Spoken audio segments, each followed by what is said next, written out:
l'assainissement est un enjeu important pour les citoyens européens.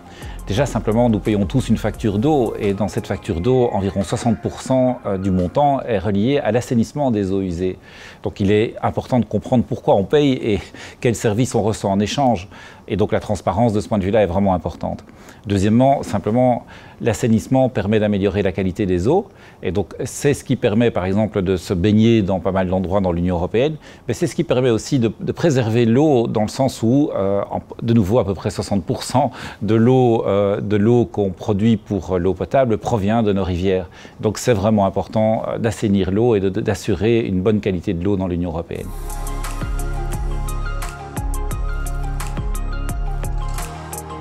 Nous venons de proposer une révision de cette directive qui concerne le traitement des eaux usées, la collecte et le traitement des eaux usées. Un des objectifs principaux, c'est de réduire la pollution, et ça, la pollution qui provient des eaux usées, donc de continuer à la réduire dans le futur. Et donc ça contribue directement aux objectifs du Pacte vert. Réduire la pollution est un des objectifs du Pacte vert. Mais c'est également par exemple, tendre vers la neutralité énergétique, c'est-à-dire que l'énergie produite par le secteur, notamment au travers de la production de gaz via la digestion des boues, devra être équivalente à l'utilisation de l'énergie dans le secteur.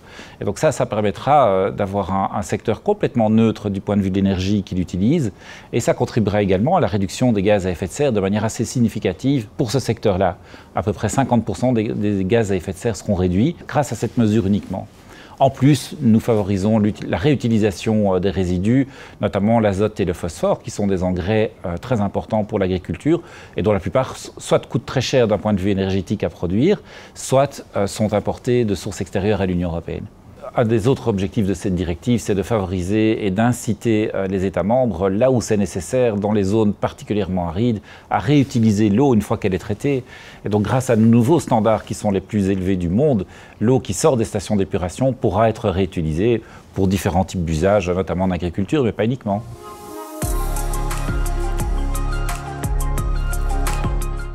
Alors la nouvelle directive représente un grand défi pour les opérateurs, nous en sommes conscients. Nous leur demandons de traiter plus, par exemple les micropolluants, qui ne sont pas traités pour l'instant dans les stations d'épuration.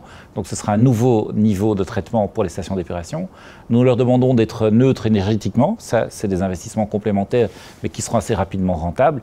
Et nous leur demandons enfin d'être transparents, beaucoup plus transparents, puisque nous, comme citoyens, nous n'avons pas le choix de notre opérateur, donc il faut que ces opérateurs soient tout à fait transparents sur leurs performances.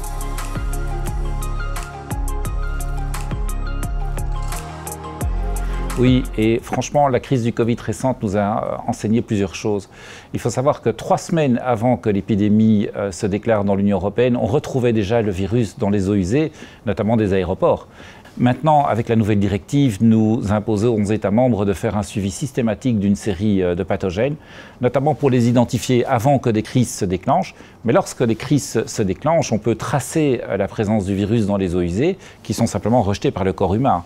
Et donc on peut la tracer, par exemple, dans une ville, dans certains quartiers, identifier des zones qui sont plus contaminées que d'autres, ce qui a vraiment révélé son importance lors de la crise du Covid maintenant.